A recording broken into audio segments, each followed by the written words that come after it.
Ah, a beautiful, peaceful field of flowers waiting for a nice stroll, or so it seemed, until I realized it was all just a joke. A warrior named Jin Gang steps forward, wrapped in a scary energy, his eyes burning with wild anger. He starts a quiet, scary walk toward a huge fortress, and you can feel the fear spreading around him. The wall guards spot him and instantly panic, one screaming for the Murim Alliance leader to hurry and warn them that the demon Jin Gang has arrived. Before they can even move, a powerful voice booms directly into their minds, revealing it's the Murim Alliance leader, the top dog of the entire martial world, using some next-level telepathy. His order is simple and brutal: from now on, every member of the Murim Alliance must charge headlong into a full-scale attack on Jin Gang. He knows exactly what he wants. He tells them, I know this order means your deaths, but someone must stop that demon. Sacrifice your lives for the sake of the generations to come, but really, he's sending them to be cannon fodder. When the leader speaks, the soldiers lose their courage, clenching their weapons until their knuckles turn white. They roar as one and leap toward death at your captain's call, knowing their names will be sung across the martial world for 10,000 years. No matter how evil he acts, he's still just a person, so if we all team up we can finally stop him, though those words were his very last mistake. With one last roar, the whole army charges straight for their target. But Jin Gang doesn't even blink, he just stands there like a statue, waiting for them to move. Then he finally looked up, and his eyes burst into a blazing red fury. In a split second, his power blasts outward, throwing every soldier back and shattering their weapons like they were made of glass. One survivor is so shocked by what he saw that his army of top masters couldn't even get close to him. But then he realizes something even more terrifying: every person Jin Gang kills makes him stronger. Jin Gang lets out a terrifying roar and blasts the Alliance members apart with a fresh wave of power. Back in the command room, an advisor is screaming at the Alliance leader that we have to order a retreat.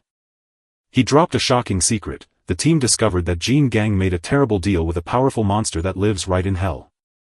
He explains the horrifying deal where every soul Jin Gang takes becomes a sacrifice that feeds the yokai's power to Jin Gang, making him stronger with each man he kills in a vicious cycle that leaves the advisor weeping in despair. The leader's face went cold as ice when he ordered the Murim Alliance to fight, but seeing you here like cowards made him furious. The advisor struggles to make him see how serious things are, warning that at this pace, every last person will end up as a sacrifice.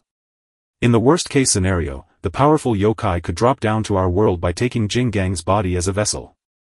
He begs one final time, sweat streaming down his face, insisting that even a heavenly demon couldn't stop him and screaming for you to order a retreat.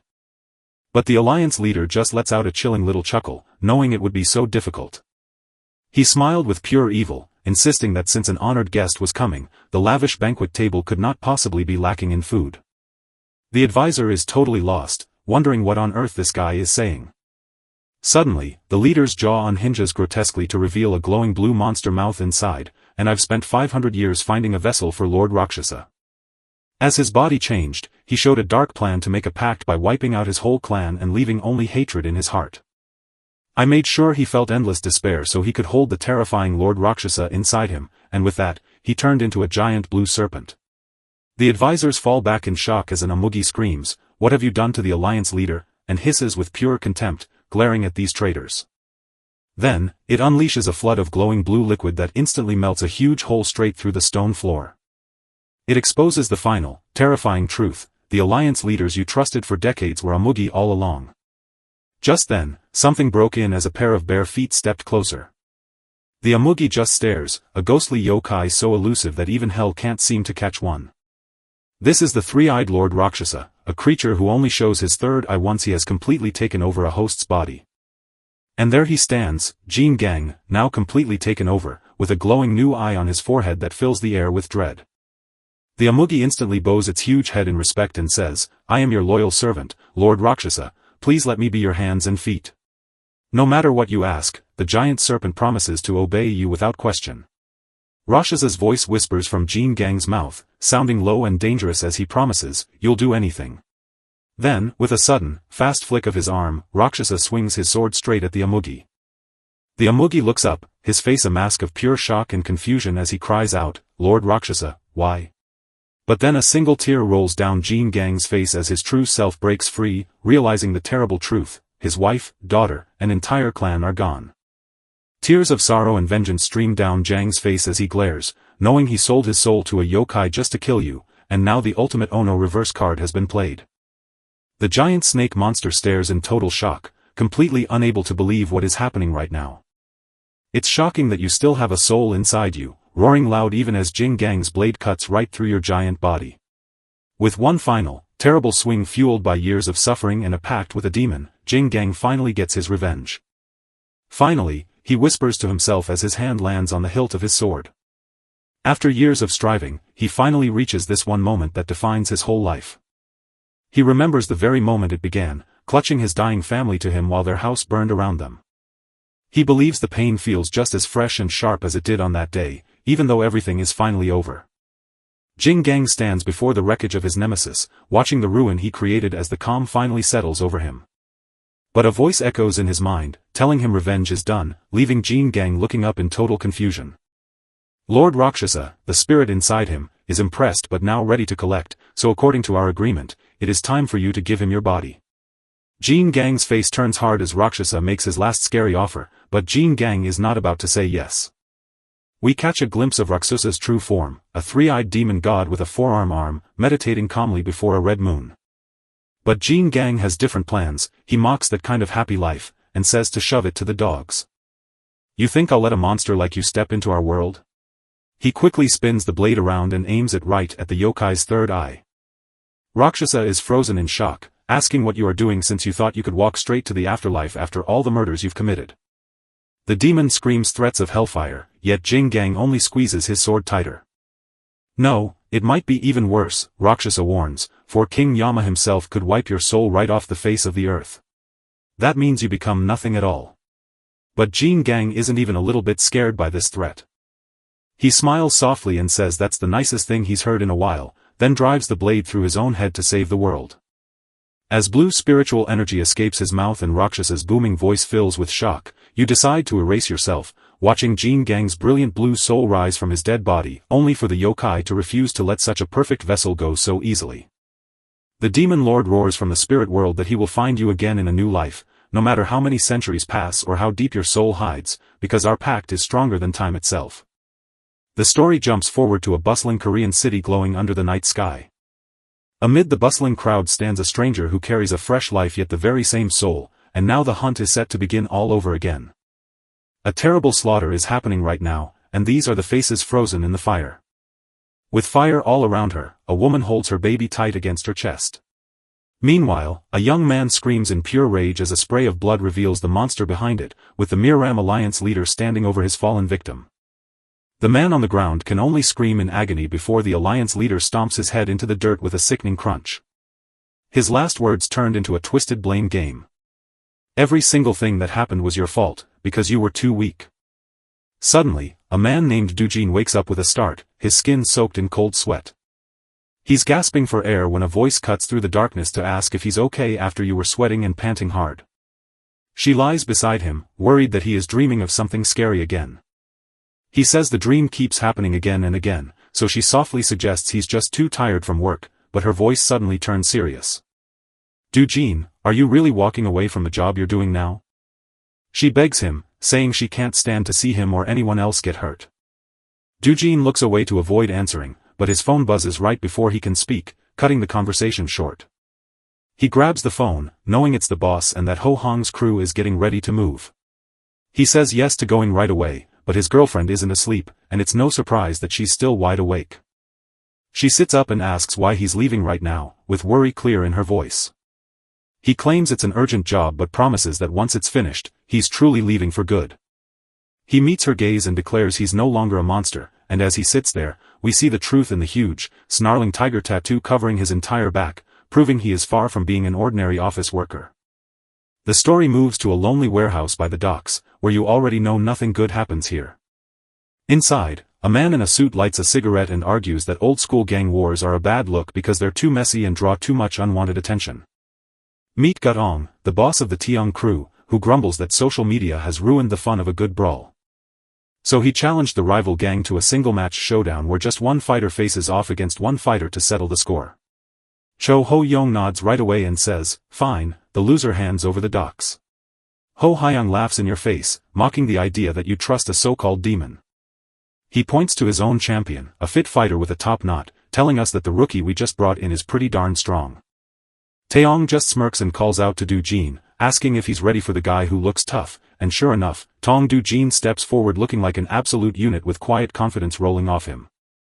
His walk says it all, no matter who stands across from him, he is here to end it. The enemy crew starts whispering in disbelief, for the infamous demon before them looks far too young to match the terrifying legends they've heard. Another person whispers the rumor that he managed to send 10 Beckham players to the hospital all by himself. Ho Hong's fighter doesn't care, smirking and calling the Taeyong demon pathetic. The rookie whispers to himself that those street thugs are just noise, a deadly error. He launches a rapid series of expert punches, drawing on his former life as a pro fighter to show off his true skill. His plan is as simple as boxing, just shake the top and the bottom falls apart, so he lands a solid body blow. Then he grabs Do-jin by the head and drives his knee hard into his face. It's over, the rookie shouts, locking Do-jin in a standing rear naked choke that looks like it's going to hold him tight. He mocks the rookie, bragging about teaching him to fight for real at his gym, but Do-jin, barely even bothered by the chokehold, calmly replies that he'd appreciate the offer but hates gym floors before grabbing the rookie's arm with a grip of steel, noting that Matt is always too weak and soft-footed to handle them. In a crazy twist, Do-jin spins the rookie around and smashes him face-first into the hard ground. The new fighter freezes in shock as Do-jin towers over him, about to drop him with a brutal barrage of punches, and even when he tries to guard up, Do-jin's fist crashes straight through and hits his stomach hard. You can see his soul slipping away as the rookie's face twists in agony and regret. Do-jin grabs his top knot and starts slamming his head into the concrete over and over. Across the room, Gut just smiles, knowing the fight is already over. Choi Ho-young, the rival boss, is shocked as his fighter gets destroyed, but he quickly silences his confused man by reminding him that they shave their heads for a reason, not for style. Meanwhile, the beatdown rages on as the rookie fighter lies pinned and helpless beneath Do-jin's relentless assault. He can't believe his eyes, because even though he's a pro fighter, he can't do a single thing against this absolute monster. No matter what he does, a crushing force stops him instantly, leaving him with no way out. Do-jin raises his head one last time before slamming it back down onto the hard ground with a loud, painful thud. The blows keep landing until the new recruit lies still and covered in blood on the floor. Do-jin lifts his fist for the final hit, but stops dead as the beaten fighter weakly begs him to wait. In that very moment, he hears his girlfriend's voice begging him to stop hurting anyone. His fist halted mere inches from the man's head, showing mercy. It's done, Do-jin declares as he rises, and his boss Taeyong claps to praise him for a job well done. Taeyong shouts his victory and claims the docks, while Eugene quietly decides that his days of fighting are over and he's finally ready to live a normal life. But right as he makes that vow, a strange presence washes over him and he hears a whisper saying, "It's here." Jing Gangs is back from the dead, and a strange voice rings in his mind. Before we can even think about it, Cho Ho-hung drags his heavy shoe down hard onto the rookie's head, ending the fight instantly, though the boy is still gasping for air. He leans in right up to Do-jin's face and growls, "This isn't a game, for us, a fight doesn't stop until someone stops breathing for good." Troy leans in and says, "If you don't kill him, you're not getting the docks," trying to push his rival to follow through with the threat. But Do-jin just walks right past him, eyes glazed over like his mind is floating off into the stars. Choi is shocked because while others speak and get replies, Do-jin stays silent until he snaps in anger. He thinks he can ignore me, so he growls, pulls out a knife, and asks how about I get you right here. Before the blade could even get close, Taeyong calmly said, "The only reason he's not answering is because you're spouting nonsense." Mr. Gujuan's boss Taeyong steps in calmly, pressing his blade against Choi's face and saying, "Stop making a scene, let's end this like gentlemen." Choi rolls his eyes at the idea of being a gentleman, but Taeyong just wraps an arm around Do-jin to remind him who started the teasing, only for Do-jin to ignore them completely, stare off into the distance, mutter that no one can see it, and suddenly reveal a swirling orb of blue flame appearing right behind him. Do-jin stands frozen in shock, eyes wide as he whispers, "Blue? What?" Taeyong asks as Do-jin tries to figure out just what strange thing this is. Suddenly, he feels stuck in a nightmare as an invisible grip pins him down out of nowhere. A voice rings in his head, reminding him that the reincarnation of Jin Gang has arrived to keep his promise. Suddenly, the blue flame lunges forward and shoots straight down Do-jin's throat. He bends double, choking hard while his boss looks on, terrified. "The flame is moving deep inside me," and Do-jin gasps in shock. Suddenly, his mind is filled with memories from a life he never lived. A life full of sad events and painful losses. He is crushed by an old, heavy guilt, believing it was all his fault for being too weak to keep his family safe. Memories keep flooding back, showing him crying over a lost loved one while surrounded by flames. A voice breaks through his sadness and whispers, "Do you want revenge?" The mysterious being offers him a deal, promising, "I will lend you my strength." As his past self stares at the ghostly fire, it demands a promise, "Sign a deal with me." Kneeling beside the dead, the flame demands a price and asks you to offer a sacrifice. He finally gets it. They've been pushing him to the very edge of giving up just so he'll beg the demon for a deal. His fists shake with anger before he makes up his mind and says, "Fine." Blood pouring from his eyes, he nods to the deal, "I'll give you a sacrifice, but I have plenty of enemies I'm ready to kill myself." His face looks like a hard mask of sadness, "But I will make the pact, so please give me your power now." The deal is sealed, and the creature has laid down its unbreakable rules, so remember them from this moment on. Even if your body rots away, as long as your soul exists, this pact will last forever, and you are my eternal servant. When the vision fades, Dujin explodes into a towering column of burning blue agony, screaming out a terrible sound. As he gets swallowed up, the voice comes back with a final chilling warning, "You aren't human anymore, you're a monster." Dujin is burned by ghostly blue fire and screams in pain as a strange voice takes over his mind. A voice announced that the deal was done, locking his future in place forever. The story flashes back to Jin Gang as the entity forces us to accept its crazy rules. Everything it kills, from tiny bugs to mighty gods, becomes its dark offering. Blood pours from his eyes as he sees the terrible cost of this bargain. In return for these dark sacrifices, the creature promises him its own strength, the terrifying power of the tyrant demon star that everyone fears. That power takes shape as a scary demon with glowing red eyes, surrounded by raw energy. But of course, there's a catch, and the entity adds a chilling warning. The moment his strength breaks him, he becomes just another sacrifice on the pile, and that's a terrible bargain. Dujin jolts back into reality, gasping and weeping in total confusion, not knowing what he just witnessed.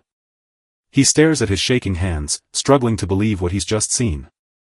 He still feels that ghostly ache, as if his whole body is burning up. But he has no time to think, because suddenly Cho Ho-young shoves a knife against his neck and sneers that Dujin has truly lost his mind. With surprising calm, Dujin just grabs his wrist to stop the blade, then asks him if he wants to check for himself. Ho-hung was so mad that he thought our boy had finally lost it, so he urged them to settle the score right then and there. Right as everything is about to blow up into a full-blown war, the alarm sirens scream through the silence and the police are rushing our way. Gut steps in smoothly, grabs Ho-young's arm, and says the bell just rang, ending the round. Taeyong says it's time to stop and says he'll find another time to meet up soon. Ho-hyung is so angry he could explode, but he grumbles and agrees to meet them again soon. He tosses one final threat over his shoulder, warning that next time it won't just be about their rights, but about their very lives. Dujin offers an apology, but Taeyong simply waves it away. He's more curious about what happened, noting that Dujin looked like he'd seen a ghost. Dujin acts all cool, saying he's just worn out after some strange dreams. Meanwhile, Choi Ho-young sits in his car, stunned and trying to figure out how Dujin could be so powerful. His phone buzzes with a restricted number, and the moment he answers, his tough act vanishes into pure fear as he stammers out the name Mr. Ka. He frantically promises to bring back the peer rights, but the voice on the other end remains unimpressed, coldly pointing out that he can't even hit his quota without them.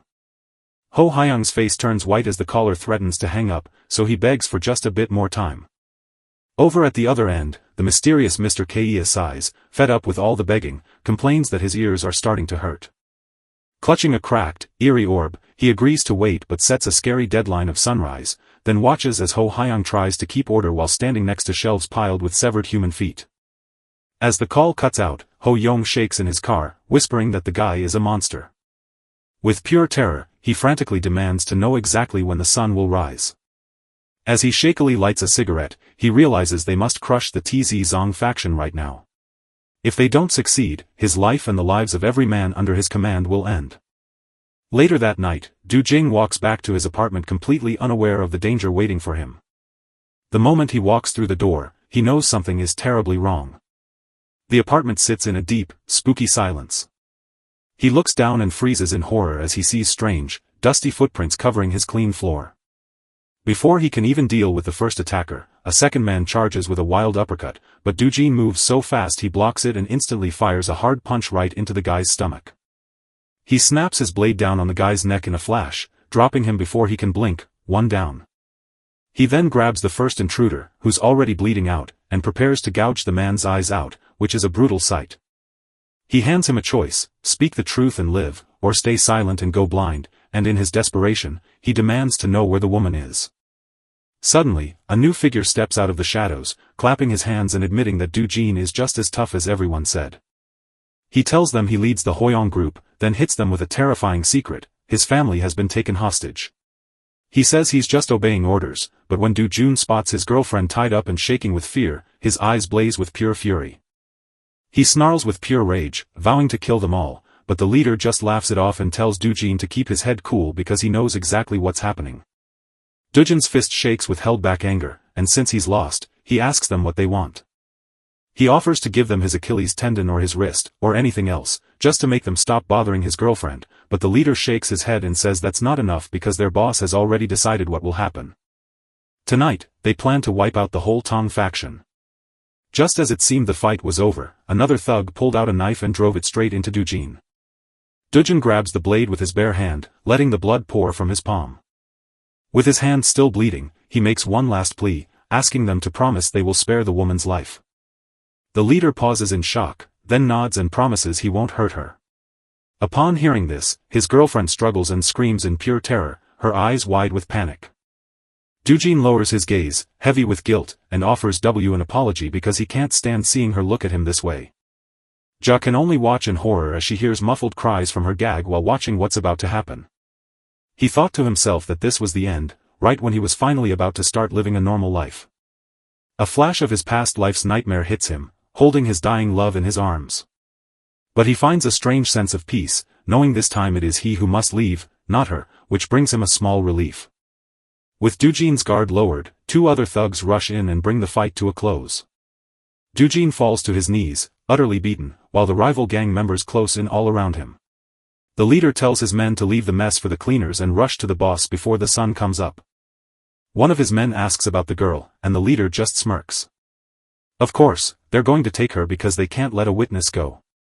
He looks back at Dujin with a cruel smile, breaking his promise to spare her life by letting her go anyway. Just as one of the goons starts laughing and having fun with Ja, he suddenly stops dead in his tracks. He stares down in shock to see Dujin, barely awake and losing blood, holding a knife to his own leg. As Dujin squeezes tighter, the thug screams in pain, knowing his life is slipping away but unable to let go. Enraged, the thug yanks the knife out, only for the leader to scream a warning that arrives just too late as the thug crashes to the floor. You've got to admire how you nailed that artery even while barely awake. You've earned the name Demon. He is now standing over Dujin, holding a knife to his throat, but now trapped in hell, he strikes Dujin's throat as he finishes. He commands his final soldier to rush, while the man hesitates, worried about Dio who is bleeding out. The leader, with icy eyes, says he's got 2 minutes to live anyway and orders the cleaners to finish the job, proving just how ruthless he is. When the gang finally walks away, Dujin stays still on the floor, looking like he is dead. Suddenly, that strange deep voice calls out again from the dark, sounding almost proud of itself. Suddenly, Dujin's eye twitches and he gasps in confusion, wondering what is happening to offer up a sacrifice, until soon the voice chuckles. Above him, a scary, throbbing lump of raw meat and blood has started to form on the ceiling. While the leader sits in his van giving his boss the all clear that the job is finished. Suddenly, a loud sound from outside startles them. Through the windshield, they spot a dark shape standing still in the thick fog. One of the men believes something dropped, so the stone-faced leader calmly orders, "Turn on the lights." As his subordinate flips the switch, they catch sight of a lone figure brandishing a knife. The leader stares in shock, too stunned to say a word. Dujin stands frozen, knife in hand, so much that the leader can't help but wonder if he's really looking at a demon. The deep voice echoes in Dujin's mind, telling him that since he made the sacrifice, the terrible wound on his neck twists and squirms as fleshy tendrils seal it shut. The entity keeps making its announcement. The contract will now hand him its power. Dujin looked up to see his wound twisted into a terrible scar while his eyes burned with an evil blue light, marking the moment his bargain was finally done. Deep in a forgotten part of the city, a bright neon sign cuts through the dark to welcome you to Terabar Hex. Inside, our friend Gut sits down for a drink that the mysterious bartender already knows he wants. Taeyong laughs that the place is always a ghost town and is amazed she hasn't closed up, but she just smiles and says her business thrives on people like him who trust in the cards. He scoffs at her for calling him superstitious, but she just acts cool and calls him a valued regular while pouring his drink. Tong gets serious for a moment because while he came for fun, her readings have been perfect every single time. She stays humble about it, saying he's just a skilled guy who's had a lucky streak with his cards. He tells her to just take the compliment, teasing that her modesty is probably scaring away customers. She slides the deck across the bar, explaining that the best readings are just for fun, and asks if he's feeling lucky. He chuckles, just for fun, and dives in, grabbing 3 cards from the spread. And just like that, the fun vanishes as the bartender's playful grin disappears, replaced by a look of deadly seriousness. Taeyong instantly notices the shift in the air and asks, "Whoa, what's with that look?" as she flips the first card, revealing the past and a win to kick things off. Next comes the present, which is the main star, showing that he's still winning and living his best life with total satisfaction. Then she lifts the last card, the future, and you can feel the air grow heavy with tension. She says his string of wins has set in motion a huge change that is about to sweep him away. Taeyong sighs in relief and jokes about expecting something worse, but her expression turns dark as she warns him that the tower card holds a much scarier meaning. Her voice drops to a whisper, a sound that could either change everything or destroy it all. She tries to laugh it off and say it's just for fun, but the damage is done and a voice suddenly cuts through the quiet to call his name, Gut Tongue. A rival boss stands there, guarded by tough goons who are holding some pretty dangerous gear. He sneers that today is the day Taeyong finally meets his end. Taeyong doesn't even blink, he just smirks and laughs at them for staying up so late, acting like the ultimate cool guy. Boss Cho Ho Hung is so angry at his confidence that he shouts the order to get him. Before the goon can reach him, Taeyong whirls around and shatters a whiskey glass right into his attacker's face. Without even blinking, he snatches the other guy's wrist and twists the knife out of his hand, proving just how fast his moves really are. Before anyone could even blink, he was already out of there and running straight to the back of the bar. Ho Hyung is going crazy, shouting for his men to catch him before the sun comes up because this is his last chance. The thugs rush after Taeyong, trapping him against a narrow hallway. The first guide around the corner is already calling him a rat and talking trash. Big mistake, it's a trap, and Taeyong leaps out with a wild, crazed look in his eyes. The bad guy freezes in shock, but it's already too late as Taeyong drives the knife straight into his throat. "Boss!" Another goon shouts as he runs right into the trap and is gone in seconds. With a face covered in blood, Taeyong gave the boss a smug grin. He shouts to him, asking if he knows what this tricky situation means. Ho Hong snaps to the truth in a flash, his rage boiling over as he realizes Taeyong walked right into that trap. Taeyong nods in agreement, admitting this is the absolute worst nightmare for a knife fighter. Check this out, folks. With the attacker's right arm pinned against the wall in the corner, the defender moves freely, making it a genius play. However, there's a catch: you must send in a left-handed fighter who is stronger than the defender. Tae locks eyes with the boss, Mr. Choi, and asks, "You're left-handed, aren't you?" This is the moment. He shouts the name, demanding the man stop wasting his soldiers and come face him alone. Meanwhile, the scene shifts to Dujin standing alone in the dark, staring down a van. The men in the van are panicking as they stare at this guy's glowing blue eye, wondering if he's some kind of demon. Their boss is so scared he's screaming at the driver to hit the gas and run him over. The driver hesitates, but the boss snaps, screaming at him to just get going. As the van's tires scream against the pavement and charge right at Dujin, he doesn't flinch, instead exploding upward with impossible speed to slam down hard on the vehicle's hood. Then he just starts throwing punches, smashing right through the car's glass like it's made of paper. The passenger can only stare in horror as Dujin keeps punching, turning the entire windshield into a spiderweb of cracks. Now that the glass is gone, Dujin leaps straight into the van, tackles the screaming driver, and brings him down. He slams the man to the ground and cuts his throat. The van is still racing down the road while the beating keeps going. A blue flame streaks from his eye as he locks onto his next target. The scared thug yanks out a knife and yells for him to step back, though he knows it won't help. It's too late. One savage tears his face apart, a nightmare you can't fix. The boss is watching it all unfold, and his mind is so shocked he can't even make sense of what's going on. He realizes that Dujin just took out a guy with a flimsy sashimi knife, and this dude isn't normal. Now Dujin looks with his glowing eyes at the very last person left inside the van. Just as he looks up, he spots the bright lights of a car heading straight for them, and then with a loud crash, the impact hits them square on. As Dujin is tossed from the wreckage, a puff of that same blue flame escapes his mouth when he crashes down to the ground. Smoke fills the air and metal is all twisted, with Dujin lying still in the mess.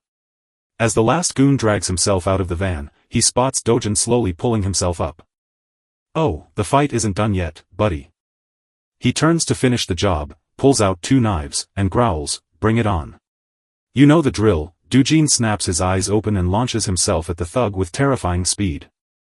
The gangster sneers, calling Dujin's move sloppy and full of easy holes. He thinks he has found his way to finally put an end to this. He slips past the first rush with ease, ready to strike back immediately. He leaps to strike the killing blow, but Dujin snatches the knife's blade right out of the air with his bare hand. The thug spots a chance and lunges with his second knife toward Dujin's side, but Dujin is too quick and slashes the attacker's other wrist, freezing the strike instantly. The gangster is now fully trapped with Dujin's blade slicing his arm, and the horrifying truth finally hits him: the knife Dujin caught was in his own right hand. He saw he hadn't dodged, knowing Dujin had let him in to make it happen all along as the real plan. Pinned to the wreckage, the thug can only watch as Dujin gets right in his face and demands, "What did you do with her?" The gangster just smirks and spits blood, mocking the girl I foolishly offered as a sacrifice. Dujin freezes in shock, staring at the idea of sacrifice like it's a complete mystery. Stop pretending to be clueless, because that man is smiling and pointing out that Dujin survived a slit throat, proving you are just like that monster. Back at the Tarab bar, the guards outside are growing uneasy because the silence has gone on too long. One guard tries to calm his friend down by saying they have over 10 people inside, but with that many folks in there, what could possibly go wrong? Before they could react, a mysterious figure in sandals calmly stepped up to them, delivering their famous last words. "There's a guy with long white hair, and things just aren't looking good." A guard steps in to stop him, but the masked man just says, "I have an appointment," which makes the guard furious and shout that they're closed, only for his friend to whisper that he should just send the guy away quietly. Suddenly, the first guard starts acting strange, clutching his throat as if he's being choked. A tiny tree branch suddenly bursts from his mouth, shooting up faster than anything should be able to grow. In just a few seconds, the guard turns into a terrifying tree with roots tearing out of his legs and branches bursting from his head. The other guard can only stare in pure horror, wondering what he just saw. The masked man lifts up a tiny snow globe and smiles. "I promise to meet you at sunrise, just like I said I would." We return to the battered scene of Terabar Hex, where the fight's aftermath is truly brutal. One of Cho Ho Hyang's henchmen is left standing, shaking with sweat and steeling himself to charge. He screams at the top of his lungs and lunges forward like a madman. But Gut Sung just laughs it off, pointing out they sent a lefty after him, while Bro calls the whole attempt a total joke. And just like that, the thug is knocked out, while Taeyong, covered in blood, pauses for a second to catch his breath. He leans back against the wall, taunting his real target by shouting, "How long do you think you can keep sending your lackeys before you admit this isn't how it ends?" He screams at Choi Ho Hyang to stop acting like a coward and face him like a real man. Speaking of Choi, his man shows up with the package, and look at that nasty smirk spreading across Choi's face. "Oh, this is not good," he muttered as his crew began pouring gasoline all over the place, finally revealing his true plan. Choi's grin looks truly evil as he flicks open a lighter. "Just stay in there like a rat," he says, promising to roast you alive, when suddenly, a person in slippers casually steps up behind him humming a creepy tune. A man with long white hair steps in while calmly finishing his song, leaving Choi and his whole team frozen in shock and shouting, "What an entrance!" "K?" he asks, and then this, he's actually holding a whole bouquet of flowers. He tells Choi they promised to meet at sunrise. Troy fumbles with his lighter in a panic, stammering that he's almost finished and just needs to reach the docks to hit his quota. But the visitor simply gives him a flower. "Thank you for all your hard work, Mr. Choi, you can finally call it a day and hang up your hat." Shivers ran down my spine as Dujin cornered the gangster, who screamed, "Yokai? Are you kidding me?" The gangster just grins, daring you to say you don't know what's coming. He claims that Dojin is a creature that devours human flesh and souls. He is a yokai, a natural enemy to all humans. Suddenly, the thug's smile vanishes and he starts groaning before horrifying, branch-like tendrils burst from his chest and pierce straight through. As the thug leader fades away, he whispers a dark secret before he dies. He told that a shadowy stranger once made him a strange offer years ago. The deal was easy: bring them back, or die trying. It's a hard choice, isn't it? He had to sneak a cursed seed to his crew, a terrible deal his boss signed off on without any idea of the disaster waiting for them. As his last breath leaves him, he orders Dojin to locate Gut just before his body is ripped upward and turned into a giant tree. Back at the bar, the white-haired yokai looks over Cho's still form with a cold smile, saying that while Cho should have died the moment they met, he now has 5 more years to live. It's Gut's son, standing in the doorway with a knife in hand, looking completely confused by what he's seeing. The creature throws out a long list of names to introduce himself, calling himself Demon Devil Yokai. People have called him many names, but he says folks just call him a yokai. He tells Taeyong to relax, saying the yokai just wants to offer a surprisingly normal deal that involves connecting him with partners in North Korea and China to bring in illegal immigrants. Taeyong is completely flustered, which is actually more normal than I thought, not some scary request for my soul. The yokai says his crew can't just eat people, so they need human partners to help out, and the best part is that Taeyong's gang gets to keep all the money they make. But here's the catch: Taeyong must choose 10 healthy people from the new arrivals each week and hand them over to the yokai. Taeyong looks straight through the trick, and if I say no, I'll end up just like Choi. Yokai nods and says, yeah, tell him he's way smarter so he'll last longer, and after a quiet moment, Taeyong gets a determined smirk on his face as he realizes what that really means. Sorry, he says, his eyes hard with determination, but there are 3 things I'd never sell, even if I'm a gangster. The first one is people, he says, then in a sudden flash, he lunges forward and slashes his knife straight across to cut through the yokai's fingers. Taeyong didn't wait a beat before acting. Next, he strikes for the tendon. The second weapon is drugs, and Taeyong delivers the final blow. Just as he twists through the air for his final blow, a monster plant with sharp teeth erupts from the yokai's back and bites right through his arm. The yokai doesn't even flinch, he just smiles with genuine surprise, saying, it's been a long time since I met a human who wasn't scared of me. He reaches out and squeezes Taeyong's neck. As huge, scary snake heads start growing out of the yokai's back, he gives him one final chance to change his mind about the deal. Swallow the seed, he insists, thrusting that awful skull-shaped seed toward her. He promises to forgive Taeyong and even mend his torn arm if Taeyong will take the deal. Instead of surrendering, Taeyong just bursts out laughing, making the yokai chuckle and ask, why are you laughing? Taeyong flicks open a familiar lighter with his free hand. He smirks, knowing that old Mr. Choi just proved his worth after all. He drops the lighter, and the alcohol-soaked room instantly bursts into a huge fire. As the fire engulfs him, Taeyong lets out one final defiant scream, proving that his very soul is the one thing he would never sell, even in death. I won't live like a coward, that's not how a real man acts. Taeyong stands tall in the roaring fire, refusing to take the twisted deal and promising to burn before he ever bows. Blood covers his face, yet he laughs at the monster and promises, I'll never live like a coward, while the yokai bro just watches the fire with a calm smile. He thinks this is the funniest thing he's ever seen, especially when he actually sets everything on fire. He calls Taeyong an idiot, saying a tiny fire like this won't even scratch him. He mocks him, and that brave promise to never be a coward only makes him want to break him even more. The yokai pulls him into a twisted hug, with snakes coiling around him as he whispers, you know something? When someone is burned at the stake, they don't die from the flames but pass away first from the thick smoke. Suddenly, a mouthful of sharp teeth snaps open and a rough, ugly tube latches onto Taeyong's lips. As long as you can breathe, you'll suffer for an agonizingly long time before dying, feeling yourself slowly cooked while fully aware of your pain.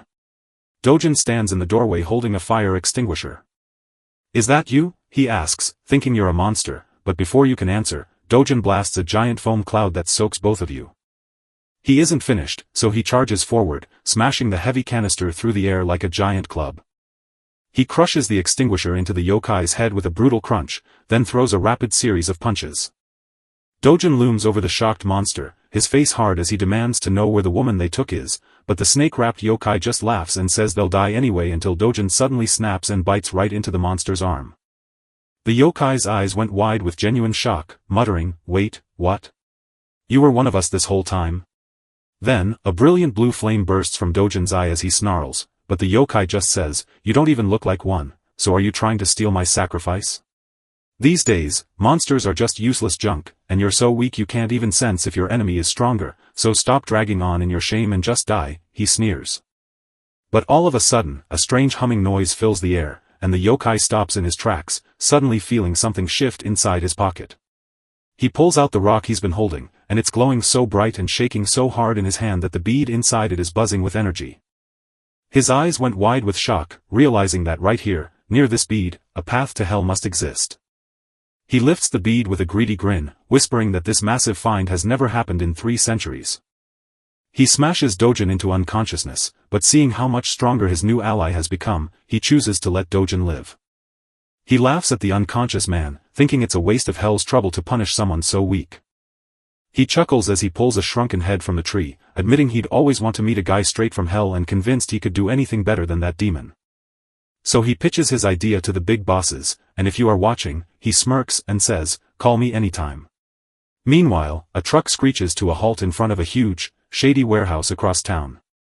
One of the gangsters looks over the strange spot, wondering who would ever choose such a weird place to hide out. That thing is way too huge and loud for their usual shady schemes. He asks his partner what the clients are doing with these people, but gets shut down instantly with a simple, "We just do what we're told." They fling the truck's back doors wide to show 2 tied up and gagged people trapped inside. One of the thugs grows impatient with the woman huddled in the corner. "We're in the thick of it, so don't make me pull you along, just keep moving." He snatches her by the hair and shouts, "Hey, get out, you stupid thing," but when he lifts her head, he sees her empty, unfocused eyes and realizes it's just Jua, completely gone. The other gangster freezes in horror, sweating as he wonders what could possibly have happened, only for the plot to twist and reveal that this top-of-his-class graduate is actually a cop. His boss, Chief Jang Sung-chil, says the top graduate is too famous for such a risky undercover mission, but the runner-up is perfect because he's doing this for his country. The undercover officer recalls the moment it began, where the chief asked him if he wanted to be a hero before explaining that a mountain of missing person cases were all connected to the Ho Hung crew and their foreign partners. To solve the case, we've got to send someone deep undercover to slip right into the gang from the inside. Time jumps forward a year, and he's fully part of the crew now, with his past life as a cop feeling like a distant memory. Tonight, a gang war between Ho Hyung and Taeyong cleared a spot on the delivery route, giving him a way in, and now that he's reached his mysterious boss's headquarters, he's sure everything is going exactly as planned after he already told the chief he was on his way. Any minute now, his backup team will rush in and break this terrible nightmare open. But then something goes wrong, and suddenly the whole mood shifts. His partner shouts in confusion, asking why they're all suddenly like this when we did everything you told us to. A face scarred by years of trouble steps forward calmly and says, "Sorry, but the boss says this deal with the Hoyong crew is over, we're no longer partners." Instead, he tells them, "You're now a product." What the heck? The scarred man looks at him with pity, knowing that fighting is pointless and you must just accept it. But the gangster isn't having it. He screams and lunges forward, ready to stab the man who just betrayed them. It's all for nothing as the scarred man dodges the blow and punches the gangster right in the jaw. The man crumbles to the ground, spitting blood, as his attacker sneers that he's now broken and worthless. He tells his men to either throw the body away or hand him over to a client for free, showing just how cold he has become. He ordered them all turned into products and shipped that same day, while an undercover cop remembers the horrific preparation where they were forced to drink something that made them violently vomit. Once they had finished eating, a powerful jet of water blasted over them like they were just livestock. One of the hooded brutes whispers to the scarred leader, confirming they've got 2 top-tier pieces ready for the partner. The leader points at our cop and the woman, commanding that they be marked as premium while the others follow their own rules. Armed figures in hoods drag the captives, who are stripped to their underwear and chained like dogs, all the way to a massive door. The cop finally figured it out, they were being set up to harvest organs, and he couldn't believe these crazy people would do that even to their own kind. With hope still flickering in his heart, he clings to the thought that help is just around the corner, so he leans over to the trembling woman beside him, whispers an apology for what happened earlier, and tells her to keep going and not give up, only to realize those brave words were really just for himself. But that last tiny shred of hope is completely shattered when he sees what's behind that door. It's a massive storage room packed with shelves, but instead of boxes, every single one holds a pale, lifeless human body. Then the horrifying truth crashes over him, a giant shipping container is stuffed floor to ceiling with human bodies, treated just like ordinary cargo. In the dark and quiet room, Dojin's eyes suddenly fly wide open. He feels so lost that his mind goes completely blank, and he has no clue where he is. Suddenly, a memory jumps into his head, the smiling white-haired yokai from the bar.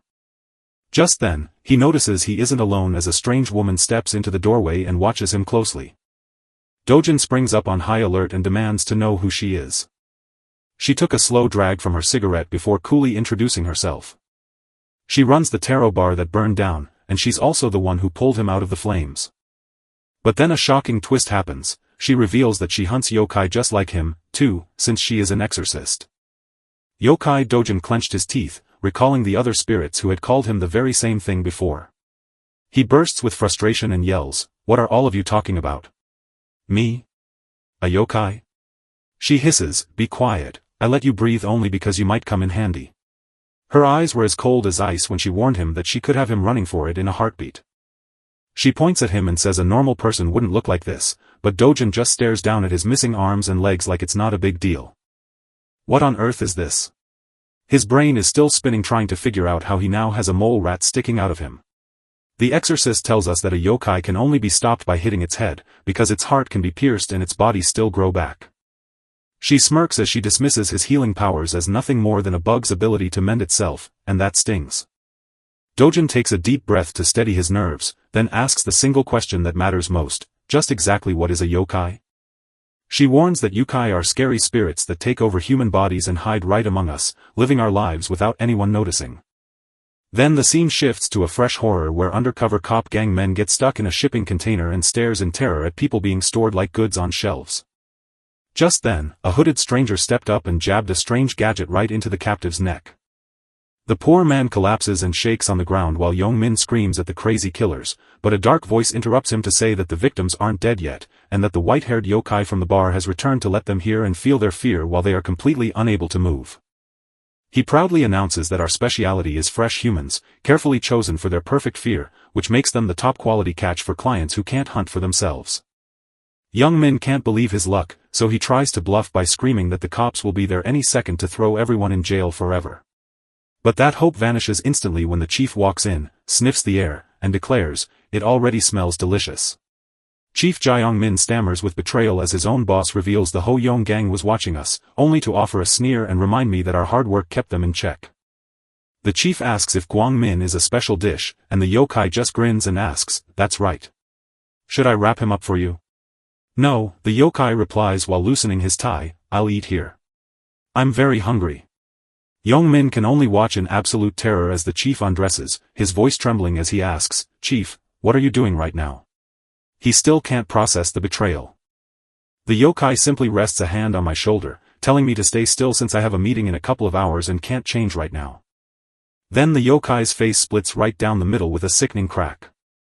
Young men stare in absolute terror as a grotesque, flower-like mouth filled with eyes bursts from the yokai's face, looming over it while it cackles in delight at the sweet scent of Gyeong-min's fear. Back with Dojin, struggling to accept this crazy new truth where they hide among people but also eat them. It's true, the exorcist agrees that some of the worst crimes are actually committed by evil spirits hunting down people. Then she stands up and pulls back the curtain, realizing she wasn't thinking of him as a spirit but rather suspected his boss, Gung. Behind the curtain stands his boss, wrapped in bandages from head to toe with a whole arm gone. She glances away with a sneer and calls him nothing more than a regular, nasty human. Dojin stands frozen in shock, unable to believe his boss is looking so terrible. This brings back a memory of Dojin walking beside a man in a suit who asked how long he thought he could keep going like this.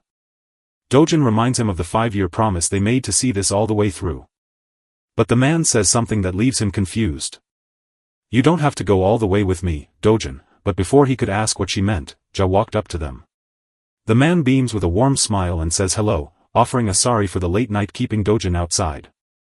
He places a hand on Dojin's shoulder and says, "I'm not the one you're meant to see things through," as a memory of Ja's smiling face reminds him that he could still live a normal life as Hong Dojin instead of a demon.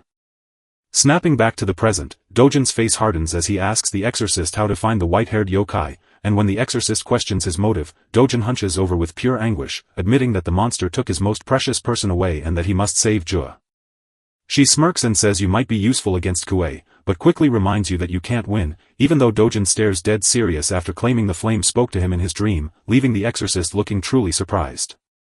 He remembers the voice from the fire as his eyes start to glow with a strange blue light, recalling the promise that anything with a soul would gain power in return. Suddenly, the scene erupts into a furious protest where a man screams into a camera, cursing the release of Cho Gun-sik, the criminal who attacked 11 kids. A huge crowd has gathered, waving signs and shouting for the criminal to go back to prison. A news report says the monster Cho Jun-sik was let loose just last week. The reporter on the scene says it's a total mess, not just with protesters but with fame-hungry streamers turning the whole thing into a circus. One guy with a huge chest tattoo is screaming at a building to come out and fight like a man, while another is about to shove 20 cups of ramen down his throat to pray for his own death, making the whole scene look like a total circus act. The crowd pushes hard against the police line, their angry shouts filling the whole street. Sitting in the dark of his apartment, Cho Gun-sikly listens to the mob outside, wondering what they're shouting about while he glares at his ankle monitor and mutters that he's already served his time. Curtains part slightly as a dark idea takes hold in his mind, maybe he should just kill them all. But then a floorboard cracks beneath his feet, and his eyes snap wide in shock. Dojin stands in the dark of his own apartment, wearing a sharp suit and gripping a huge sledgehammer. Jun's illness completely shocked him, but you? How on earth did you manage to get inside? Dojin's eyes were as cold and steady as ice, staring straight at his target without ever blinking. The scene shifts back to the exorcist room where she quietly checks his tail, and he admits that the yokai in his dream promised power in exchange for a sacrifice. She takes one last puff of her cigarette, checks him out, and says, "Okay, let's make a deal," while Dojin looks up and listens.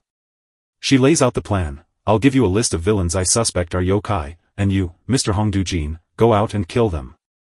She paints it as a perfect win-win. If they're yokai, she gets to perform an exorcism and he gains the souls he needs to grow stronger, but if they're just regular human scumbags, she says that's still a good thing for the world.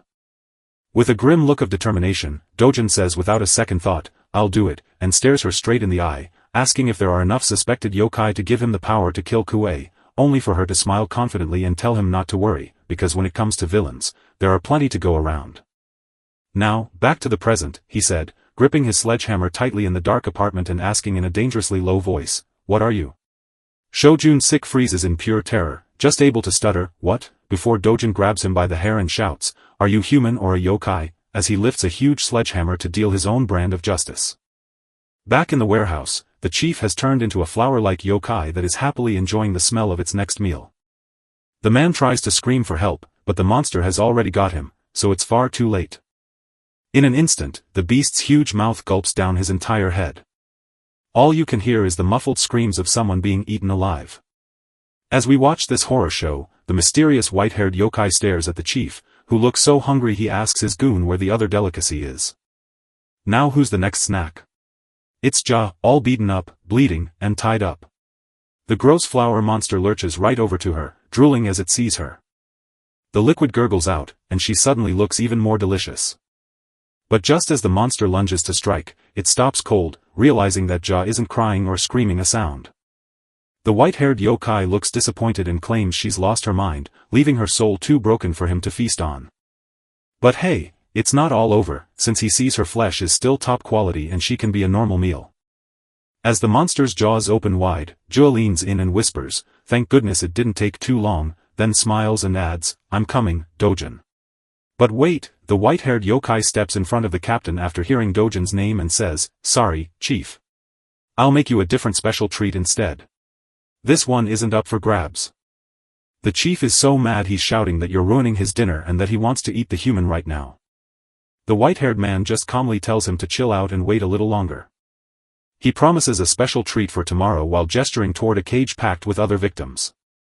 The monster gets angry, screaming that it's hungry and threatening to remind them who really runs the show. "Don't ignore me," it shrieks. "You've made a big mistake, buddy," for the white-haired yokai clamps a hand over his mouth and sneers that you're just a clueless scarecrow monster who can't even feed yourself, so he warns you to calm down. The monster freezes in a cold sweat, realizing it messed up. The master waves it off and turns to his next subordinate, telling Durang to cook up a special treat for the captain by tomorrow. Durang just bows his head, showing he gets it.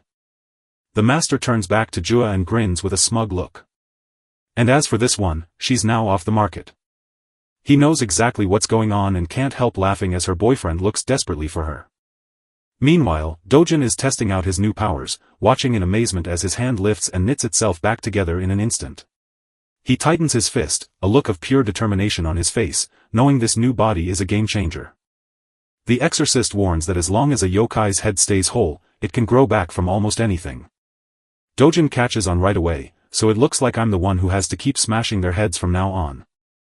The exorcist smiles, showing he's quick to learn, before she shares a vital secret. Monsters have two ways to feed on humans.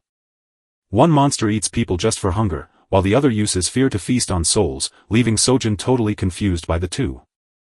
She says that monsters can actually swallow the soul of anyone who is afraid of them. She warns him to never let them scare him, reminding him that he still has a human soul. With that lesson learned, we jump right back into the action as Dojin grabs a terrified stranger by the hair and asks if he's human or a monster, but the man only begs for mercy while Dojin stays silent before smashing down with a sledgehammer. He looks down at the bloody mess, his face covered in gore, and mutters, "Mission complete." Or is it, as his phone buzzes with a call from Gon the Exorcist, which he answers while his hammer still drips blood to say, "It's done. Just a human." She asks if he's certain the guy is dead, and Dojin replies that the skulls have split. But John still isn't sold, asking how they can be certain they have the real head, only to realize something is seriously wrong. Suddenly, a hand snatches Dojin's head from behind right at Q. He is flung across the room and crashes right through the door. The dead man rises again, his body twisting and contorting in a way that feels completely unnatural, which is total nightmare fuel. He flips through the air and lands hard on Dojin's chest, pinning him to the floor. Just as Dojin was about to smash the hammer down, a foot crashed onto it, pinning his hand to the floor. The guy grins, his teeth showing through his bloody mouth. "You aren't like the rest, are you an exorcist?" Its foot twists into a weird, ugly shape and then slams down hard on Dojin's hand. The yokai started to complain again, acting like it was their usual trick of blaming the big bad monsters they can't catch and picking on low-level guys like me instead. "You think I'll lose to a rookie who can't even look me in the eye, but he's wrong because I'm not the same guy you know." I laugh at him, then twist into a huge, spider-like monster, and now you're probably frozen in fear at what you're seeing. The monster leans in close, drool dripping down, but I'm done holding back so I might as well go for it. Just as the beast opens its mouth to eat, Dojin lunges forward and drives his hand right into its eye. The monster screams in pain as Dojin kicks it straight off him. He stands up with his hammer, casually muttering that you talk too much before smashing it into the yokai's fresh face, leaving the monster stumbling back in disbelief with blood on its lips, while you remember you're just a human. Totally furious, the monster swings wildly and screams, "How dare you," but Dojin easily dodges and feels a chill run down his spine as he watches it move. This thing might be strong, but it has never faced a real battle, so it is just a total amateur. The yokai is so mad it's grinding its teeth in pure rage. Finally, the beast traps Dojin in a crushing bear hug and sneers, "Got you, you rat." It squeezes tighter, mocking him, daring him to swing that hammer while it vows to shatter his spine. But Dojin has a different idea, and with a sudden, violent jerk, he smashes his head right into the yokai's face. You can hear bones snapping as the creature's nose and teeth burst apart from the blow. Dojin looked down at the crumpled yokai without any respect, and I realized that monsters weren't as special as people thought, especially since you were just acting like a tough street guy. As yokai fades away in sheer terror, its final breath asks just one thing, "What are you?" Dojin just stares back, his face a mess of blood and his eyes cold and empty. He recalls John's warning that monsters grow stronger by feeding on our fear, so he vows never to let them scare him. Dojin lets out a low, dark chuckle. While talking on the phone, John asks, "What is so funny?" "Don't be afraid," he scoffs, clenching his fist as his eyes gleam in the dark, "because I have no fear left after they took everything, and now it is their turn to fear as I bring the hammer down on this monster for good." Bam! Bam! Bam! Cops are pounding on the door, screaming at Mr. Cho to open up right now, or they'll smash it in. It turns out he tampered with his ankle monitor, so the good times are over and they are coming in. One cop wonders how long this guy has been out, then the stench hits him so hard he gags right there. And there it lies, a bloody crime scene where Chunik is lying on the floor, torn apart into pieces. The news broke fast. The notorious scumbag Koik was found dead just a week after he walked out of prison. The police say it was just a revenge killing. Look at that body, it's been ripped to pieces. Dojin and the exorcist stand by Taeyong's hospital bed, watching everything unfold together. Wait a minute, Dojin wonders, if that frozen guy was really a yokai, why would he bother going to prison at all? The exorcist warns that yokai can't just run wild and show themselves to the world, because if they do, the bigger yokai will hunt them down and finish them off. Dojin is still totally lost, his face full of confusion, so she explains that to yokai, humans are just a limited and precious kind of livestock. The top yokai bosses are hiding everything from humans and want them to stay in the dark. She drops a chilling line, saying the best way to manage livestock is to make sure they never know they're livestock. Dojin ties up the loose ends, revealing that the guy I fought was just a low-level punk. She nodded, confirming that he was just a weak little yokai, a total nobody who had been lucky to get caught. Dojin clenched his fist, his eyes blazing with determination and vowing to find a true opponent next time. Seeing his battered friend, he knows he must level up quickly. She's already moving, but she warns him to get ready for what's coming. She tells him the strong ones are beyond what anyone can imagine and hands him a photo. Dojin just stares at that photo, wondering if the guy inside is actually a yokai, and asks, "Are you really sure?" She admits she's not completely sure, but the chances are high, and the sight looks strangely familiar. Yeah, Dojin says his eyes are stuck on the picture, and I know him well enough to know he means it. It's their old boss, the very man who first dragged him and Taeyong into the gang life. And just like that, we're suddenly thrown back 15 years. A young dojo stands in the middle of a huge street fight, screaming as he rushes forward and gets hit right on the head with a metal pipe. The punk sneers, but his win barely lasts a heartbeat before a young Taeyong flies in to crash right into his face. Taeyong screams for Hongjan to run because these two kids are getting hammered by bigger and meaner opponents. Taeyong grabs his bleeding head and looks up in despair. They are completely boxed in by a whole group of tall, tough men. Their leader just laughs them off and tells the kids to go back to their homework, acting like a total clown. But Taeyong won't back down, so he shouts at them for forcing the orphanage kids to sell drugs for them. The leader just stares at him, cold as ice, and asks himself if there's anything wrong with letting some orphans sell a little dope. Tong can't believe his ears and his face shakes with pure rage. The leader decides to let them go since they're just kids, but he warns that they still need to learn a hard lesson. He gives a chilling order to his goons to cut the tendons in their heels so they can never defy an adult again. Suddenly, a new voice breaks the tension and asks, "Don't you feel ashamed for pointing weapons at children?" The boys look up and spot a huge, scary man in a suit, the same guy from the photo. The gang boss, totally in the dark, shouts at the old man to scram before he gets hurt. But this guy just keeps walking forward, calmly taking off his jacket, showing he's not going anywhere. With a smug grin, the man pops his knuckles and teases the younger thugs, but before they can roll their eyes at his crazy act, one of them suddenly gets poked in the eye. He delivers a sharp kick to his stomach, and while he's fighting, he begins to teach the boys a thing or two. When facing a crowd, he says, "Don't fight them one by one, treat the whole group as a single enemy and crush their weakest part first, just like a surgical strike." He continues his fierce shouting, easily knocking the tough guys down one after another. He slips past a flying knife and explains that the real trick isn't to defeat them all, but to break their spirit so completely they can't fight at all. The boss keeps drilling them, saying, "Winning isn't all we're here for."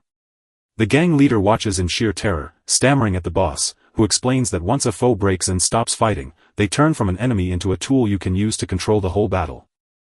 Just as another punk charges in, the boss casually reaches out and grabs him by the neck. He then smashes the guy's face hard into the concrete, sending blood flying everywhere. Standing over the fallen bodies, he turns to the two kids watching and wonders where the next attack is coming from.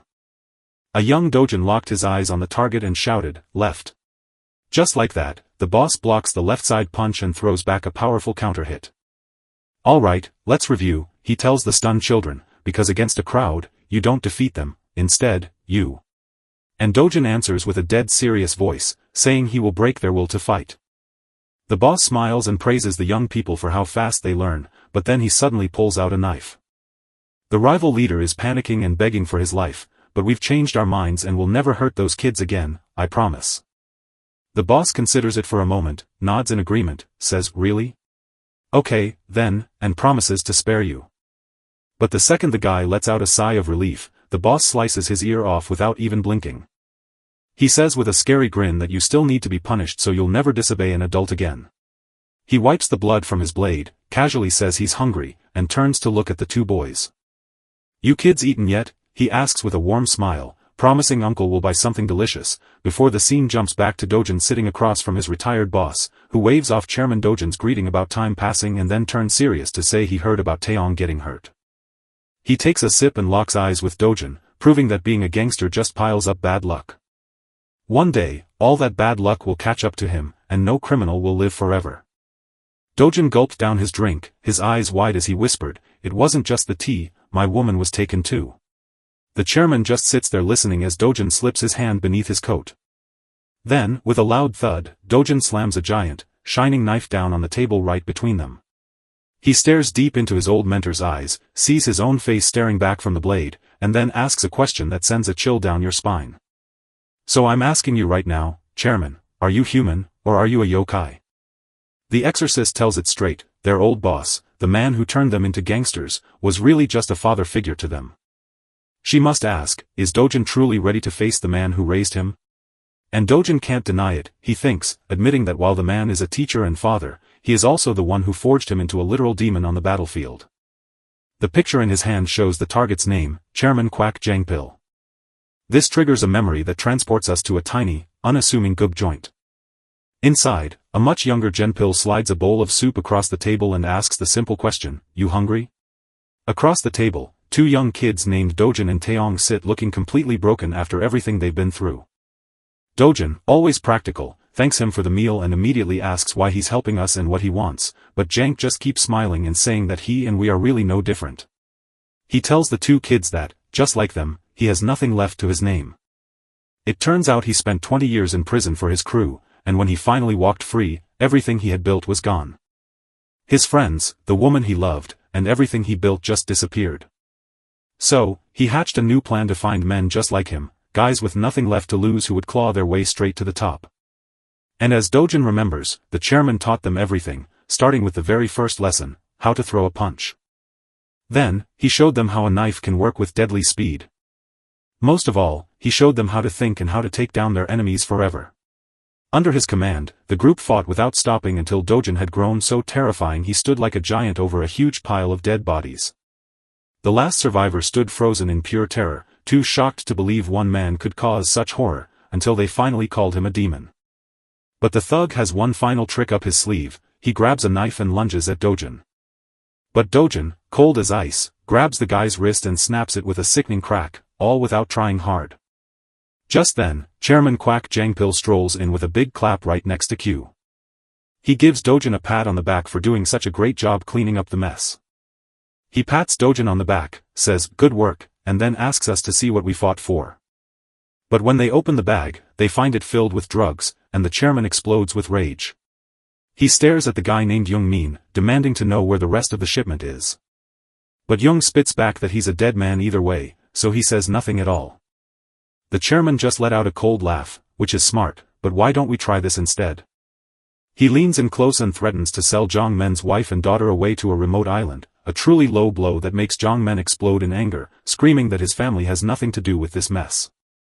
He lunges forward, but the chairman calmly grabs his hand and crushes his fingers, mocking him for his rudeness while bro shows zero chill. But that's when Dojin sees enough, steps right in, and says, "Chairman, I need a word." At last, he tells the chairman he never agreed to make this kind of movie and wants to quit. He has finally given up on his life as a demon. The chairman puts a hand on his shoulder and tells Kid that he didn't know they'd end up doing this kind of work, then asks if he thinks there were ever any good gangsters in the world.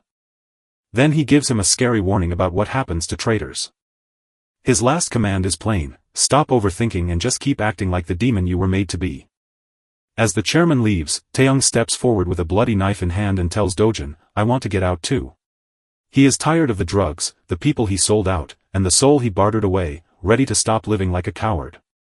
But they both know the dark secret, there is just one way to truly end it all. Back in the present, Dojin looks straight at his old boss, and the scary memories of their brutal past are right there in his eyes. Finally, he asks the question that has been eating at him, "Tell me, Chairman, are you human, or are you a yokai?" The chairman just laughs it off as nonsense, but Dojin's steady stare shows he isn't buying it. He points out the one thing the chairman missed when you walked in, your limp has vanished. Dojin knows exactly what happened, because it was Taeyong and he who crippled him back then, yet the chairman calmly sips his drink and agrees, that's right, even though it's been 5 years since they sent him away. 5 years have passed since some puppies got too big and bit the hand that used to feed them. Dojin's memory flashes before him, showing his beaten and bloody face while his eyes burn with pure defiance. We jump back 5 years to find the chairman bleeding on the floor, scoffing at those kids he raised who used to wet their pants.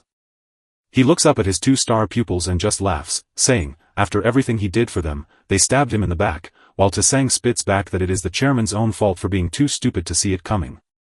He lifts his knife, prepared to finish off their old boss right now. Just as he's about to swing, Dojin's hand snaps down on his wrist and halts him dead in his tracks.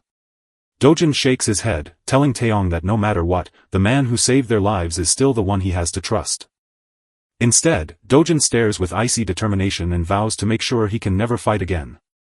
Back in the present, the chairman takes a long drag on his cigarette. With a face full of real annoyance, he tells Dojin that he is disappointed. They tried to force him into retirement, but now Dojin is adding insult to injury with his wild talk about yokai. The chairman leans in with a wicked smirk, telling Dojin there's a lesson he forgot 5 years ago and is about to forget once more. Suddenly, with a shocking burst of speed, the chairman smashes the table between them, roaring that he shows his enemies no mercy while his face twists in pure rage as Dojin stares up at him in defiance. The chairman spots it, breaks into a grin, and says, "Now that is the Hungjan," before chuckling and adding, "I know." Dojin suddenly tackles him like a runaway freight train, smashing the restaurant window and hurling them both out into the street. Just as the chairman slams Dojin's head into the concrete upon impact, Zojin appears from nowhere, effortlessly lifting the chairman off the ground to prepare for his own crushing fall. The chairman can't say a word as the ground slams into his back with a hard, final thud. Even after taking that crazy hit, Dojin clenches his teeth and throws a huge right hook right into the chairman's jaw, proving our boy isn't playing around. But this fight isn't over just yet, the chairman shouts, seizing Dojin's fist right in the middle of his punch. He gazes up at Dojin with a hint of amusement, shaking his head as he mutters, "What a waste." The chairman suddenly kicks out of nowhere, making Dojin's eyes go wide with pure shock. He gets thrown backward in a flash, and suddenly his arm is gone. The chairman rises, holds Dojin's arm tight, and quietly tells the truth. Once they forced him to quit, something found him, the very thing he calls the flames. He told me they handed him a deal with power so great it demanded a heavy price in sacrifice. And there it is, the terrible truth is finally out, and the chairman is a yokai. Quack Jangpil mocks Dojin, grinning that his forced retirement turned out to be a lucky break. He tells me, the fire came to me and offered a deal. It was an easy swap where huge power came at the cost of giving up human lives. But Dojin isn't here to give a villain speech, so he pulls out a hidden ankle knife and goes straight for the throat. It's all for nothing, because Quack snatches the blade with his bare hand, sneers with that tiny ankle knife, says, "Buddy, I taught you that trick," and then smashes Dojin face first into the concrete with one sharp flick of his wrist. Before Dojin can even blink, Quack sends him crashing across the room with a vicious kick. Quack begins lecturing him about an old lesson: when you meet someone stronger, don't try to win, just focus on surviving first. To drive the point home, he delivers a crushing blow that sends Dojin crashing right through the far wall. Quack grumbles that Dojin is a total idiot. Suddenly his eyes go wide, and it's clear something has gone wrong. Because Dojin is getting back up, his left hand has twisted into a monstrous claw, and his eye burns with a scary blue fire. But Quack isn't scared, he just grins and says, well, looks like you've given up on being human, too." In the middle of things, we jump to the Jongsim orphanage where a young boy named Sunman wakes up screaming at the top of his lungs. His teacher rushes in to comfort him while he cries about the monster he saw in his dream. She wraps him in a big hug and promises to dive into his dreams to fight the monster for him. She smiles warmly and promises that the teacher will guard him from the monsters, but as the boy walks away, a dark shadow hides a different kind of teacher who is far from who she claims to be. The exorcist realizes the yokai dojo is far tougher than he guessed, and he might just die here. The teacher's reply feels like ice, saying that if he dies, they'll just find another child to use. The exorcist warns that the power gap is like a cat fighting a tiger, yet the teacher just smiles, knowing it is the perfect test to reveal Dojin's true strength. And just like that, we're back in the fight as Dojin charges forward with his blue eye locked on his target. He clocks Quack right on the jaw, but the other guy just takes the hit and smiles, telling Dojin that he's just like him, a weird mix of neither human nor yokai called a contractor, a fact that leaves Dojin so confused Quack uses it to land another cheap shot before lecturing him that yokai come from hell and don't belong in the human world. They sneak into our world through tiny cracks, just to eat people. They show up as ghosts, where the weak can hop into anyone, but the truly powerful ones must sign a special deal with a human to live inside. The deal never changes, you hand over part of yourself to gain power, and the more you give up, the stronger you both become. Dojin slips away from the hit and rushes back to strike, only to find himself facing a surprise. The chairman halts in front of Cole, boasting that he has long since discarded his humanity before landing a blow so fierce it knocks Dojin down to his knees. But Quack just laughs it off, showing that he has already sacrificed over 600 people, and his arm turns into a terrible club made entirely of flesh. Back at the office, the exorcist is freaking out. Quack is nearly a full yokai, but since Dojin has only offered 2 sacrifices, the difference in their power is absolutely wild. She points out that even if Dojin is a tiger right now, he's just a cub who could die, but the director calmly sips his tea while she agrees, though she adds that Quack won't kill him.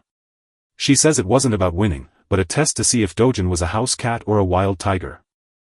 Even though the exorcist is completely lost, the director just smiles and says that Dojin hasn't gotten his reward for all the sacrifices yet. Just as Quack's flesh club crashes down on cue, Dojin raises his very own giant monster arm to block the hit. Quack roars with delight, shouting, "This is fun," while Dojin, pumped up with the wild power of his new demonic fist, immediately unleashes a punch that sends the chairman crashing into the wall. Dojin doesn't hesitate and lunges again, the chairman barely sidesteps, and they start exchanging savage hits. The Quack, a giant tank, laughs it off with his glowing demonic eye and throws a huge counterpunch. Dojin meets the attack with his head, his blue eye flaring as their monstrous fists crash together in a burst of energy, and the real fight begins, with both of them trading a wild, back-and-forth exchange of pure demonic power. Quack is having the time of his life, grinning like a madman, and now your left arm is just like mine, isn't it? But what about your other side? He mocks you, but in a heartbeat he stops to take the hit, thinking, "You fool, if I didn't hold back, your skull would be crushed right now." Quack crosses his arms to warn Dojin that charging in like that is just going to get him killed. Look at this, a weird swirl of energy begins spinning in his hand. But Dojin refuses to back down and lunges forward, only for Quack to shoot his arm out like a twisted spear and pierce Dojin straight through the chest in a split second. "I can't keep playing if you keep doing this," he says to Dojin. Dojin is stuck to the wall with a sharp spear through his flesh, and Quack warns that yokai fights aren't just brawls before a blade suddenly shoots out of his finger to prove it. He shows that they have magic as well. He scolds the pinned Dojin, warning that even with a yokai's arm, without magic you are no better than a child. And that tiny blade swells into a huge, twisted sword built from flesh and bone. The two lock eyes, passing a silent challenge between student and master. Just then, a sudden memory strikes the chairman and he freezes in his tracks. He lets out a low, scary chuckle. Suddenly he says, "Let us leave it here for now," and his dark shape begins to crumble as he claims he is aging, but Dojin refuses to let go, asking in total confusion, "What are you doing?" Quack glanced back and sneered, "You saved my life 5 years ago, so I'll let you go this once," but Dojin roared in rage, spitting blood while crying out, "Did you forget I cut your ankle tendons?" But Quack just sneers, shaking his head at the lessons you keep forgetting. He warns that piling up bad karma only invites trouble later, and you can't survive in this world if you refuse to let go of every grudge. But then he stops and says, "Oh, right, you mentioned you were looking for a woman. Watch out," he warns without even turning around. He warns Dojin that by the time he finds her, she might not even recognize him, just as Dojin lies still on the ground with the demon spear slowly crumbling away. He holds his bleeding wound tight, his mind racing with a desperate question: why would his old mentor, Chairman Quack, save him right now? His mind jumps back to the old days, where a younger Dojin stood over a room of broken thugs without even getting a sweat on his brow. But his victory ends abruptly when a towering man scoffs at him for missing high school and charging in, only to get thoroughly knocked down by Dojin. The giant glares down at the kid Dojin, looking sickened that he sent a child to do the job. "No matter who you work for, they're trash, and I'll find them because they better be ready for me." He was about to teach the kid a lesson on mercy when a sudden new voice broke through, "But I was the one who sent him." The man's eyes go wide with disbelief as he sees Jangpil. Even a stunned Dojin knows that voice belongs to the chairman. Without saying a word, Quack delivers a vicious kick across Dojin's face and yells, "You forgot everything I taught you?"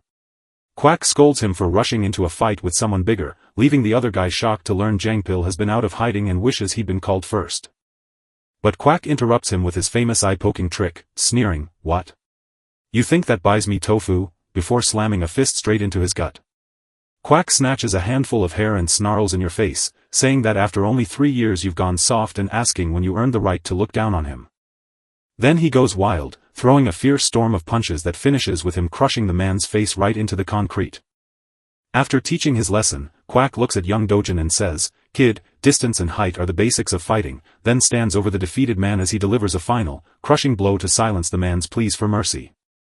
Quack calmly fixes his suit, muttering that there is still much to do before telling Dojin to follow him out, noting the boy smells of blood. Inside the bathhouse, Quack scrubs the boy's back and asks if he was hurt, but Dojin just says he is fine, which prompts Quack to finally open up about losing his crew, friends, lover, and unborn child after 2 decades in prison, leaving the words hanging in the air as Dojin stares in shock. Quack says he promised to give everything he has left back to anyone who takes it, even if he has to turn into a monster to keep his word. Dojin quietly says he gets it, but Quack just laughs and tells him, "Thanks, kid, but you don't understand me at all. One day, you'll hate me," Quack says with a knowing smirk, "because like Dojin, you're just like me." Back in the present, Dojin is still on his knees while the exorcist watches from a rooftop and tells the director that Dojin has only sacrificed a human and a weak yokai, impressing the director who thinks this tiny price is worth the useful power he just gained. Sure enough, Dojin's hand had turned into a giant red claw. The director gives a knowing smile, muttering that the young man might finally be worth the risk, while later Dojin stares down at his friend Taeyong in the hospital, drowning in his own heavy thoughts. He stares at his new human hand, torn apart by guilt because he only wanted to be human, yet he feels like he's losing that very thing instead. He pleads with his bandaged friend, who is wrapped from head to toe, to just wake up and say anything. Suddenly, his head snaps around as he feels danger coming, and he thinks, "Oh, you've got to be kidding me." A rival gang blocked the doorway with their leader grinning, proving the rumors right. Gutai Song had truly arrived and was barely hanging on. The rival boss's smile grows wider as we realize that destroying his group will let us own Okyuzen City and finally take on the whole nation. Dojin closed his eyes, took a deep breath, and finally decided to stop worrying about everything. He just goes back to his old ways, his face twisting into a satisfied grin because this feels right to him. The rival leader just smirks back, totally unaware that he just woke up a sleeping monster.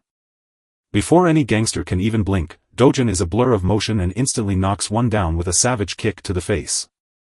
The others stare in total disbelief, shouting, "Brother, that crazy guy is Hong Dojin." Another guy screams a warning, but their boss isn't scared because he's just one guy, so go get him. And just like that, the entire crew lunges forward, swinging pipes and knives to overwhelm him with sheer numbers. They finally swarmed him, grabbing him from behind and pinning his arms while one of them shouts, "We got him." Even as the boss screams to finish him, Dojin just calmly tightens his grip on the man's arm. With a sudden burst of power, he blasts them all away, sending their bodies flying in every direction like ragdolls.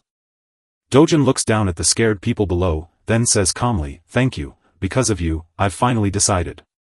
"So, what if he isn't human anymore?" he asked, glancing over at his friend lying helpless in the hospital bed. "If anyone tries to take the little he has left, he will kill them 1,000 times, 10,000 times, it does not matter," and to prove his point, he grabs the nearest gangster and brutally smashes his head straight through the hospital window. The body drops a long way, hits the car below with a terrible crunch, and turns the street red. While the director watches with a smile from his car outside, he thinks, "Go ahead and eat up, my boy, get strong." The exorcist asks if she was the one who leaked Taeyong's